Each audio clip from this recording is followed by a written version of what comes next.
Well, a little bit of celebrity here. We haven't done celebrity in a Must minute. we? Yes. I hate that. I don't care. I hate it. But Well, go ahead. Senator Cory Booker. he got married. he is I's married now. I's married. Good for him. So the new wife here, right? I think this is true. Just look into Cory Booker's brand new wife, Alexis Lewis. Everything up screams the perfect Democrat checklist. Citadel Friends grad, that's the elite school where the Obama kids went, worked under Eric Garcetti, pushing equity projects in South LA, co-ran the mayor's Evolve Entertainment Fund, now a senior VP at Brasa Capital, flipping value-add properties in minority neighborhoods is the new word for gentrification and new branding. Jewish, progressive, polished, and looks like Rosario Dawson 2.0. Oh, she's Jewish.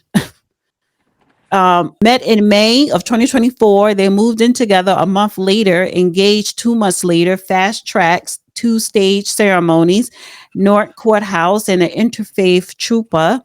And boom, the internal bachelor suddenly has the ideal 2028 running mate. I mean, wife. Yeah. Well, what that means is her mother's Jewish and her father's probably black. The Looks father like is it. black. I saw the picture. The father is black and the mother is white. Jewish. Yeah, say Jewish. That's same thing with the computation of slavery. Your mother's status determines the outcome. She's pretty enough.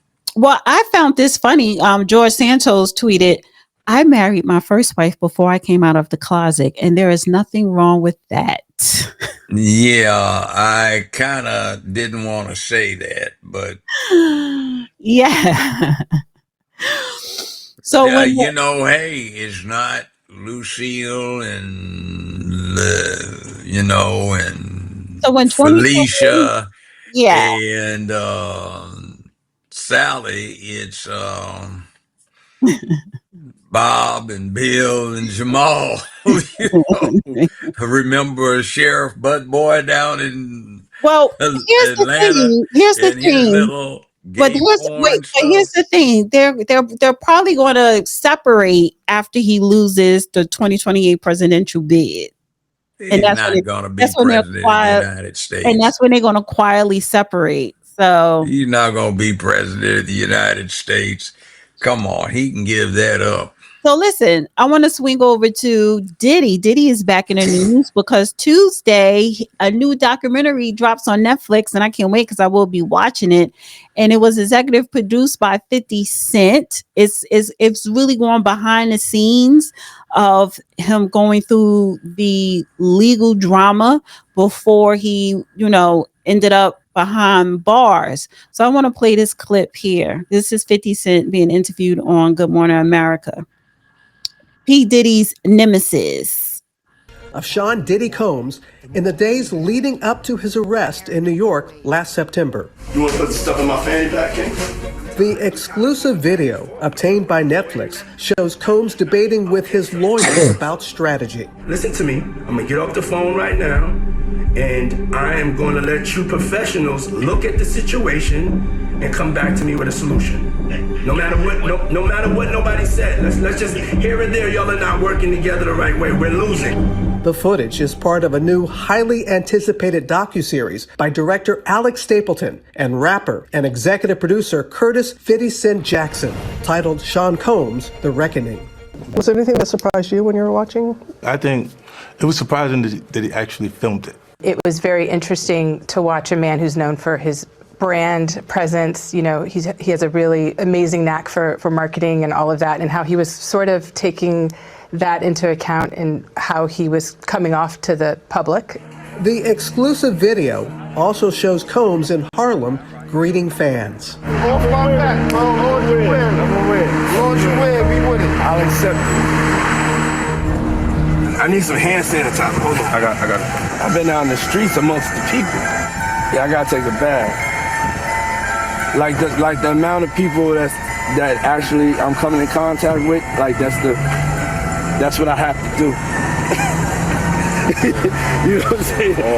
It's like 150 hugs. You're a public person as well, and there was one instance in Harlem, and his reaction when those people Went away. went Got in away. the car and said, I feel like I need to wash, like I'm dirt.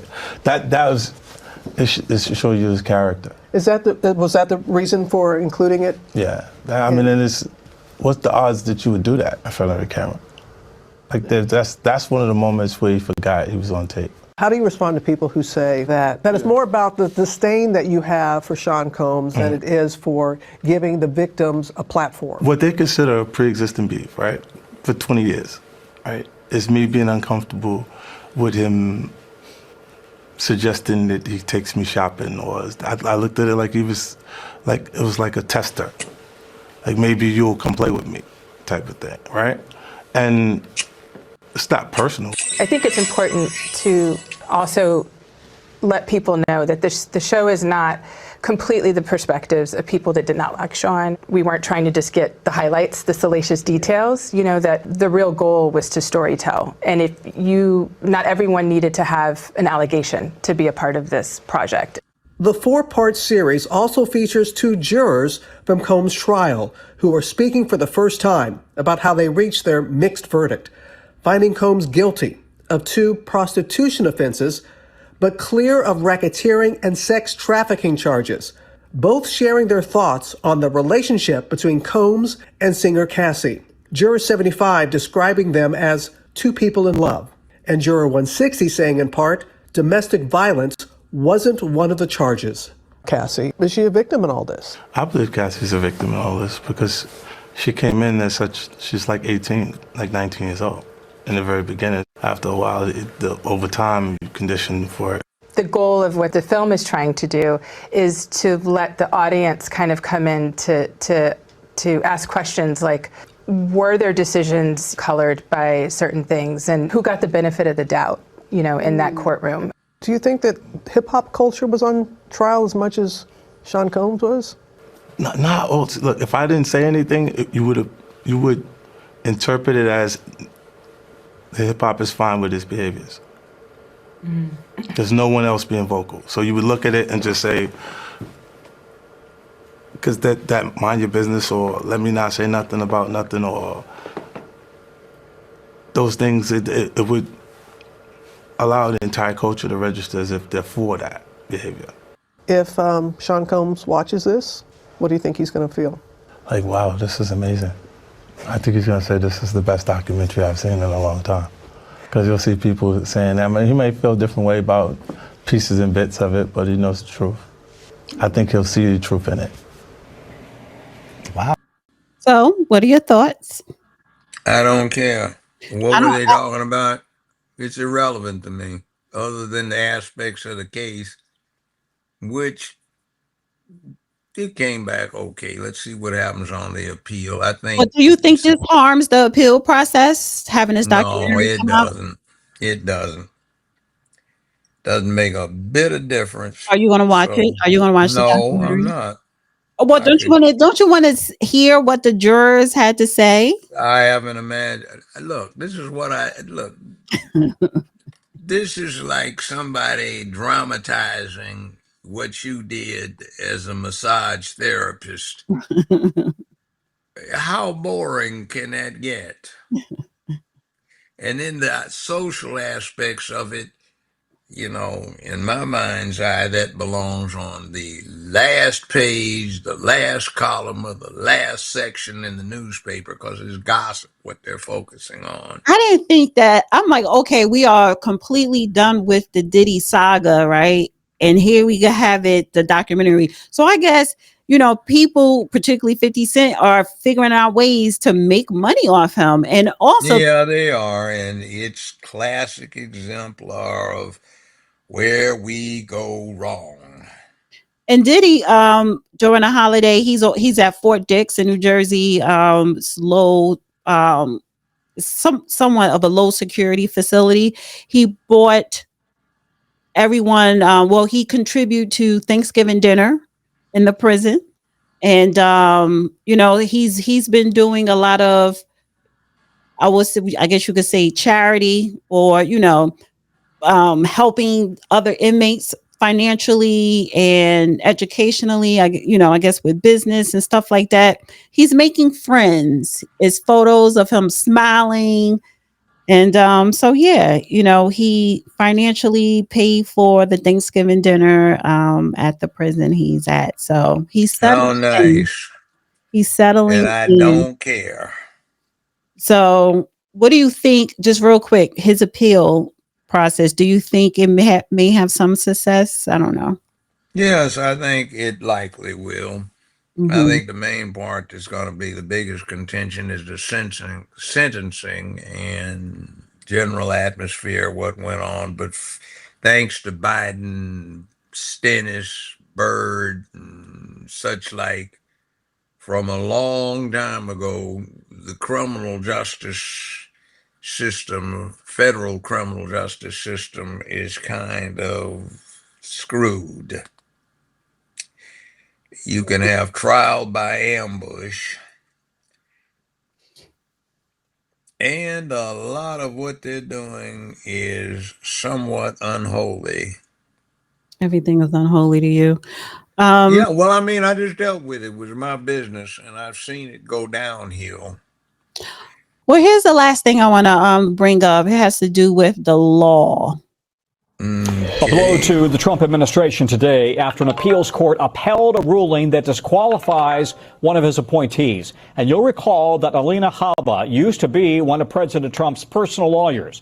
He made her the acting U.S. attorney for New Jersey, despite her having no prior experience as a criminal prosecutor. The Court of Appeals has now ruled that the, quote, citizens of New Jersey and employees of the U.S. Attorney's Office deserve clarity and stability. And it all came to a head after a New Jersey man facing drug trafficking and firearm charges moved to dismiss his indictment in July, arguing that Habba was appointed unlawfully. Habba's office, the Justice Department, and the White House did not immediately respond to NBC's request for comment.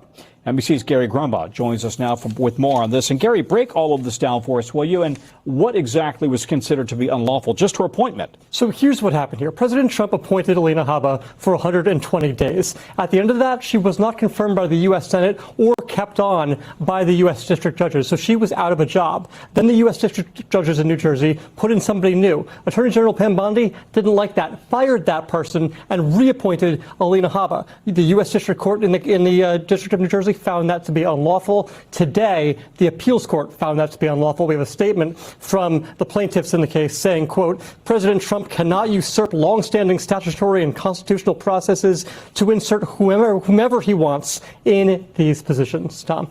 You know, it's probably worth saying that this is not normal, right? I mean, pre this administration, this kind of back and forth on a U.S. attorney is not the way things normally go. It's not, but we have seen this all over the country in the past several months. We saw it in Virginia with Lindsey Halligan. We've seen it in Nevada. We've seen it in California. And I'm sure soon, Tom, we're going to see it at the Supreme Court, because that's likely where this case is heading. Trump administration is all about fight, fight, fight, appeal, appeal. I'm sure that's where this is heading next. Okay, Gary Grumbaugh, thank you very much for that. Let's see what happens on the Supreme Court level. And as the Supreme Court has recently ruled, the president runs the executive branch of government, and the attorney general is a secretary in his cabinet who is there to advise him. So, yes, this person is subject to confirmation by the Senate, but the person is still subordinate to the president. So let's see what the Supreme Court rules. And it's not saying that the prosecution is inappropriate. It's saying that the officer in question is not properly where they are, but then they start trying to talk about experience. I am aware of a person that 4 days after being sworn into the bar exam at a very early age was appointed a circuit court, district court, superior court judge in the state of Tennessee, and less than 2 years out of law school, with never having had a client, a case, or appeared in a courtroom as a lawyer, was appointed and confirmed as a federal judge. So it was a disaster for years until the person finally learned what was going on. Somebody says, what do you say, Judge? Hooligan and Haba disqualification proxy by Bondi. Hooligan is the one that was disqualified from the Letitia James case and James Comey case. Well, it is what it is. They can resubmit. What is that? But honestly, it is a good question. What is going on with his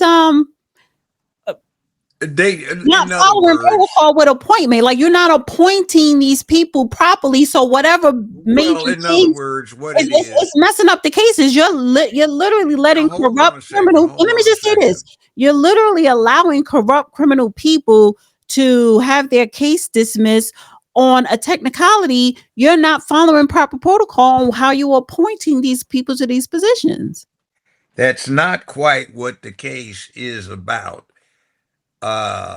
The situation is about, and the press is not reporting it. There's some lack of clarification in the law and what happens when Congress is not in session, meaning the Senate portion of it, and somebody is appointed during that period of time. They stay in for a while, and then they get to come back and get resubmitted. Now, one of the contentions they have that I take issue with is how a federal judge can sit there and legitimate somebody. You notice part of what they talked about was the person wasn't confirmed by the Senate nor by federal judges.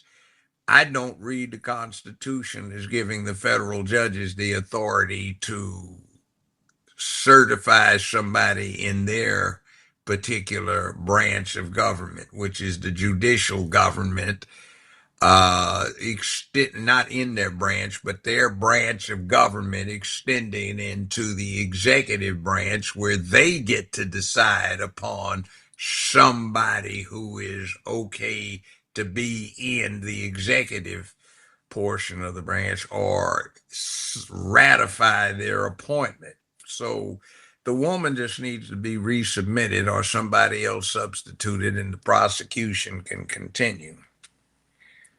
So no big deal. They're blowing a big cloud of smoke over essentially nothing. And it will work itself out. Okay.